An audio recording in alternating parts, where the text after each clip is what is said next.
White potato is one of the cheapest things you can find in the UK. So instead of boiling or frying like you always do, let me teach you how you can elevate it. First, you want to get your protein. I'm using lamb chops for mine.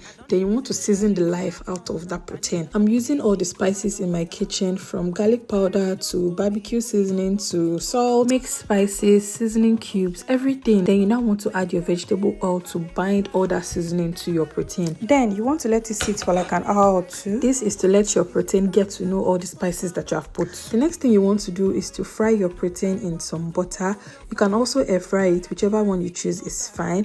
But if you're going to be using a pan to fry, then you want to use little butter or little oil, and then you're going to toss your protein around until it is all cooked. I advise you do this on low heat. This way your protein cooks slowly and nicely. So while I was doing that, I went ahead to boil my potatoes. I added some salt and some onions. While that was boiling, I went back to my protein and it was ready at this point. Now back to your potatoes. Once you have your potatoes nice and soft, you want to then mash it. I'm using a hand mixer for mine because I was testing the durability of this cookware, and you guys, I didn't even get a scratch. Now you want to add some coconut milk and then some unsalted butter and stir it up. You guys, see how smooth that looks. Now into the oil you fried your proteins in, you're going to add your onions, and you're also going to add some bell peppers. I also added some dark soy sauce for color, salt, seasoning cube, and then I stirred it all together. I then added my leftover coconut milk from earlier. I added some grounded pepper for heat, and finally I added my protein into the sauce. And that's it, you guys. Do you think this is something you would try?